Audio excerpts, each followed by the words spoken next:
Selamat pagi teman-teman semua.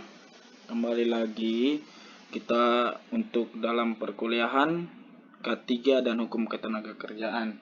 Oke. Dan mata kuliah ini dibawakan oleh saya karena seperti kita ketahui bahwa Pak Pius atau selaku dosen dari mata kuliah ini telah berpulang sehingga tidak bisa lagi dibawakan.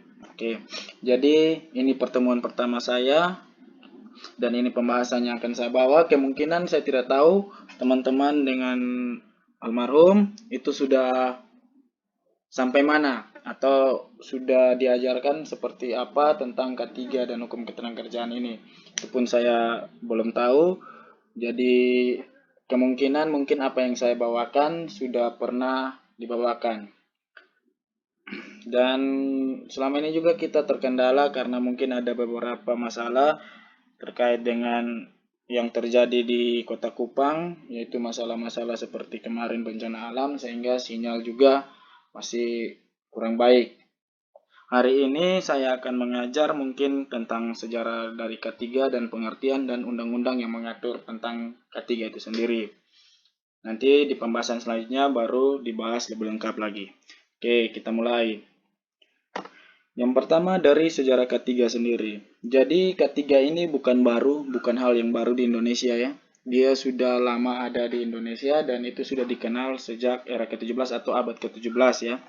Jadi itu di awalnya itu dimulai dengan yang namanya pekerja di ketel uap atau ketel uap itu yang dimaksud dengan mesin penggerak pada zaman itu atau alat untuk menggerakkan atau tenaga penggerak menggunakan uap untuk mesin-mesin yang berada di industri. Contohnya seperti di industri itu kalau yang paling kelihatan di kereta uap biasanya pernah dengar atau pernah tahu itu cara kerjanya seperti itu ada dia muncul sekitar tahun itu di Indonesia sekitar tahun 1853 ya. Jadi mulai dari situ mulai ada yang mengatur tentang tenaga kerja dijamin keselamatannya. Selanjutnya di tahun 1890 dikeluarkan ketentuan mengenai pemasangan serta penggunaan jaringan listrik di lokasi Indonesia. Nah, itu dibuat lagi aturannya berdasarkan dengan yang ketentuan yang berlaku untuk ketenaga kerjaan juga. Tapi itu belum yang seketat sekarang ya. Jadi jangan berpikir kalau yang undang-undang yang dulu itu seperti sekarang. Menyusul pada tahun lagi 1907 dikeluarkan ketentuan. Jadi ini mengenai pengangkutan obat itu kan awalnya hanya untuk ketel uap. Tapi selanjutnya untuk pekerjaan yang lain lagi. Contohnya seperti pengangkutan obat, senjata, petasan peluru, serta beberapa bahan kerja yang bisa meledak serta berdampak pada keselamatan kerja. Jadi mulai pekerjaan-pekerjaan yang lain. Beda dengan sekarang. Kalau sekarang kan seluruh pekerjaan harus dijamin ketiganya ya, seperti itu. Oke, lanjut. Jadi ada yang namanya dari bahasa Belanda Veiligheidsreglement atau artinya peraturan tentang peraturan tentang keselamatan itu dia diatur dan itu yang membuatnya itu namanya juga Veiligheidstosik. Jadi diambil dari mungkin dari namanya ya. Jadi seperti itu. Jadi undang-undang ketiga itu mulai lahir itu pada tahun 1927 itu mulai ada undang-undang, ada revisinya tahun 1930 oleh pemerintah Hindia Belanda. Dia masih membuat undang-undang terkait dengan ketel uap tadi.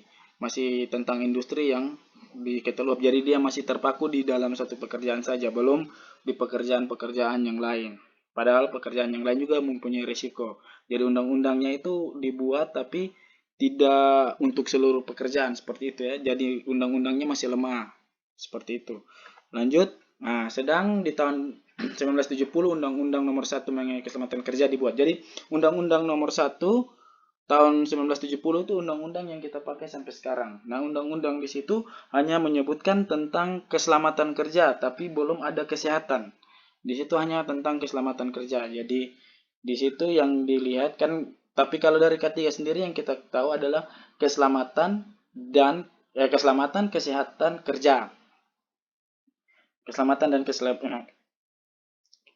keselamatan dan kesehatan kerja. Jadi seperti itu. Jadi ada keselamatan dan kesehatan. Kalau di Undang-Undang 1970 di situ hanya mengungkapkan tentang keselamatan pada kerja. Oke. Jadi nanti ada undang-undang lagi yang dibuat yaitu pada tahun 2003. Itu dibuat lagi undang-undang mengenai keselamatan kerja, yaitu dia kalau Undang-Undang Nomor 13 Tahun 2003 itu undang-undang yang mengatur tentang tenaga kerja, keselamatan dan kesehatan tenaga kerja itu dibuat lagi.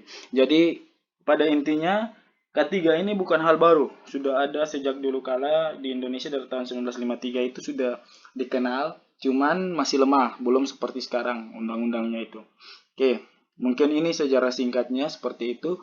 Jadi untuk K3 ini sebenarnya sudah ada lama dan dikenal sekarang. Seharusnya di dalam kontrak kerja kita, dalam pekerjaan kita disampaikan K3 itu sudah selalu ada, harus ada, dan pasti wajib ada sekarang ya. Itu dalam kerjaan-kerjaan proyek kita. Oke, kita lanjut ke, mungkin itu dia punya sejarah singkat, kita lanjut dulu ke pengertiannya. Jadi pengertian K3 itu ada dua macam. Yang pertama, pengertian secara K3 secara keilmuan. Jadi K3 adalah, kalau secara keilmuan, K3 adalah sebuah ilmu pengetahuan dan penerapan dalam upaya mencegah terjadinya kecelakaan pada kerja. Jadi K3 kalau menurut keilmuan adalah sebuah pengetahuan atau penerapan dalam upaya untuk mencegah terjadinya kecelakaan dalam kerja. Jadi misalnya ada disuruh kita untuk menggunakan rompi yang warnanya cerah. Untuk apa? Supaya misalnya dari kejauhan operator alat berat apa begitu bisa melihat kita, bisa melihat kerja. Atau helm digunakan untuk apa? Untuk mungkin ada benda-benda yang jatuh dari atas ketinggian supaya tidak langsung mengenai kepala. Sepatu safety yang ada pelindungnya supaya kalau benda-benda keras jatuh di kaki tidak apa-apa, tidak mengalami cedera yang parah. Jadi di sini pokoknya keselamatan kerja itu dijaga. Mungkin alat-alat bantu yang lain di ketinggian, ada alat bantunya seperti tali pengait untuk naik ke atas begitu. Itu semuanya diatur. Jadi K3 segala yang mengatur dalam untuk keselamatan kerja. K3 juga obat-obatan yang ada di dalam juga itu ada. Jadi semua sudah diatur ya.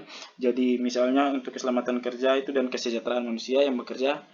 Jadi selanjutnya K3 juga diartikan sebagai suatu bidang yang terkait dengan keselamatan dan kesejahteraan manusia yang bekerja di dalam sebuah instansi ataupun proyek. Jadi dia punya lengkap sendiri K3. K3 dia punya uraian pekerjaannya sendiri. Jadi ada orang-orang yang ahli di bidang K3-nya itu sendiri yang dipekerjakan. Jadi seperti contoh kita di pekerja ada yang namanya inspektor atau ada yang namanya site engineer atau SE, tapi ada juga K3, dia produk sendiri, dia punya pelaporannya sendiri terkait K3 juga.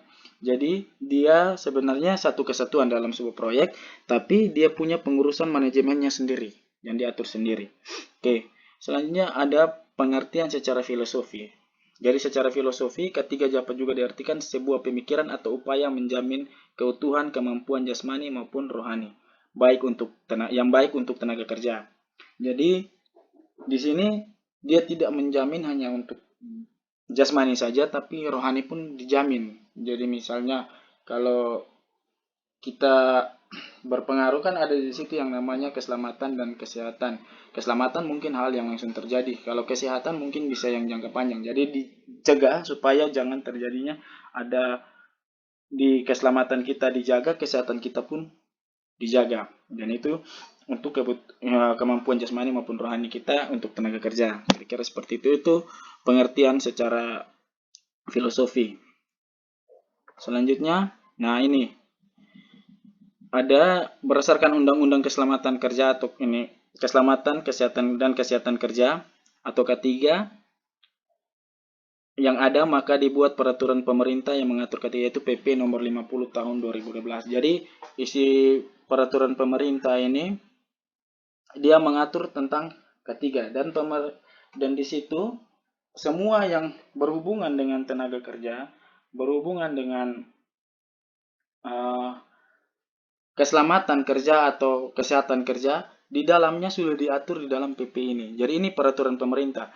Tapi peraturan pemerintah ini juga dia berbadan hukum dan dia berdasarkan pada undang-undang. Ada 3 undang-undang yang mengatur itu. Ini ada yang pertama itu pasal 5 Undang-Undang Dasar Republik Indonesia tahun 1945. Itu kiranya dia bunyinya itu Presiden menetapkan peraturan pemerintah untuk menjalankan undang-undang sebagaimana mestinya. Jadi, Presiden menetapkan undang-undang. Jadi, ini undang-undang diatur oleh Presiden. Jadi, yang berdasarkan pasal 5 ayat 2 itu seperti itu. Ini yang mengatur PP tadi ya, undang-undang yang mengatur PP tadi. Selanjutnya ada Undang-Undang Nomor 13 tahun 2003. Nah, ini pembaharuan sebenarnya dari yang tahun 70 tadi. Jadi pada undang-undang ini dia dimaksud tenaga kerjaan adalah segala hal ya yang berhubungan dengan tenaga kerja pada waktu sebelum, selama pekerjaan dan sesudah masa kerja.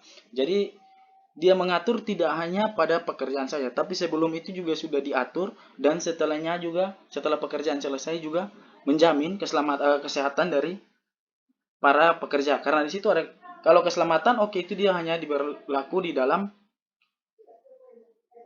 pekerjaan saja, sedang pekerjaan berlangsung. Tapi kesehatan ada yang punya jangka panjang, ada yang maksudnya jangka panjang dia misalnya kalau dia bekerja di tempat-tempat yang mempunyai polusi udara begitu, dia mempunyai risiko untuk kesehatannya dalam jangka panjang. Begitu pula sebelum kesehatan juga kalau orang mau masuk bekerja juga dijamin kesehatannya, yaitu biasanya dibuat yang namanya BPJS kesehatan. Misalnya kalau dia dalam pekerjaan dia sakit, nah di dalam BPJS kesehatan itu menjamin bahwa dia akan mendapat pertolongan dengan tanpa membayar karena sudah dibayarkan oleh pihak yang mengerjakan dia, memberi dia pekerjaan. Jadi seperti itu, misalnya kalau seandainya orang ada sebelumnya mau masuk kerja, otomatis diberi yang namanya BPJS. Nah, diberi itu berarti sebelum ya, sebelum dia bekerja sudah diberi yang namanya BPJS sebelum dia masuk kerja sebagai jaminan bahwa dia akan mendapat jaminan kesehatan ketika dia sakit, akan beroleh perawatan melalui BPJS tadi dan itu dibayarkan oleh pihak yang memberikan pekerjaan. Selanjutnya, selama pekerjaan itu dimaksud berarti setiap keselamatan dia kerja selama pekerjaan dan kesehatannya itu ditanggung oleh pihak yang memberi pekerjaan. Dan sesudah, misalnya itu dia sesudah bekerja dan dia mengalami dampak dari pekerjaan itu masih jadi tanggungan dari pihak yang memberi pekerjaan. Ya, kira-kira seperti itu. Selanjutnya, ada Undang-Undang Nomor 1 tahun 1970 yaitu tentang keselamatan kerja. Jadi ini dia mengatur tempat kerja baik di darat, dia hanya mengatur kalau untuk kerjaan itu baik di darat, di udara, di laut, dimanapun itu menjamin untuk keselamatan. Tapi kalau di Undang-Undang 1970 ini tidak ada yang namanya kesehatan. Dia hanya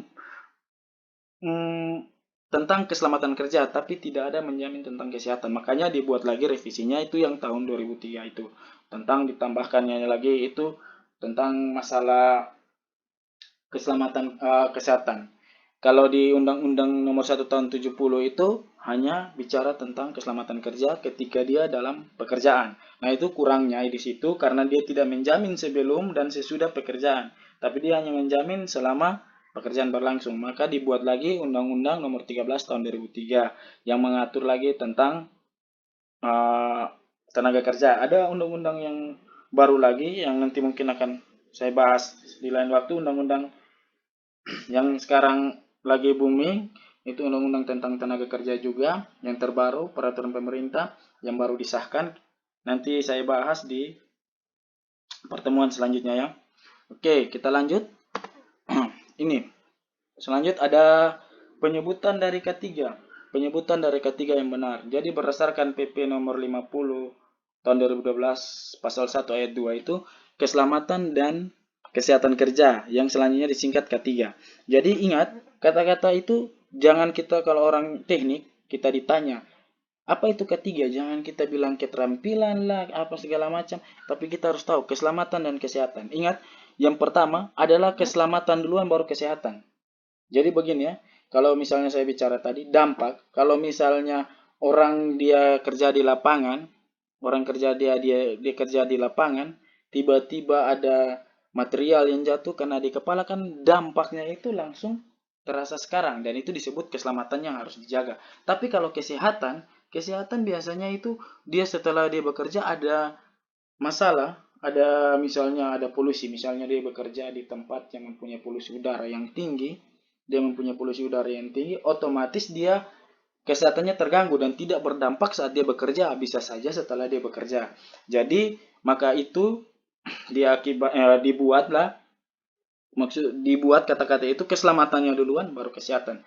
Jadi kalau mau buat banner begitu di lokasi pekerjaan atau apa gitu, buatnya itu keselamatan duluan baru kesehatan ya. Jadi dia kira-kira seperti itu. Jadi kalau misalnya teman-teman nanti mungkin untuk, kalau orang teknik biasa ada orang sendiri yang ahli di bidangnya K3. Nanti kalau misalnya ada meminta Anda untuk teman-teman atau untuk menjadi ahli di bidang K3, mungkin hal-hal ini yang perlu diperhatikan juga. Jadi keselamatan kerja itu kita jaga saat pekerjaan itu berlangsung di proyek. Nah, kesehatan dijamin sebelum dan dijamin sesudah. Misalnya kesehatan itu di mana? Jadi sebelum itu yang saya bilang tadi, sediakan BPJS, apa segalanya untuk menjamin dia saat bekerja dan saat dia selesai bekerja. Oke, ini mungkin secara garis besarnya saja dari K3 yang saya dapat sampaikan sekarang. Mungkin di video selanjutnya saya akan menyampaikan lagi beberapa hal-hal yang terkait dengan K3 dan SMK 3. Jadi sampai di sini mungkin penjelasan saya. Saya harap teman-teman semua dapat mengikuti ini dan dapat memberikan tanggapan. Saya minta tanggapannya mungkin bisa dikirim lewat WA, grup WA yang sudah saya buat. Yang sudah teman-teman buat dan ada saya di dalam, itu boleh ditanya di situ, mungkin kita boleh bertukar pikiran di situ juga. Oke, baik, sampai di sini, terima kasih.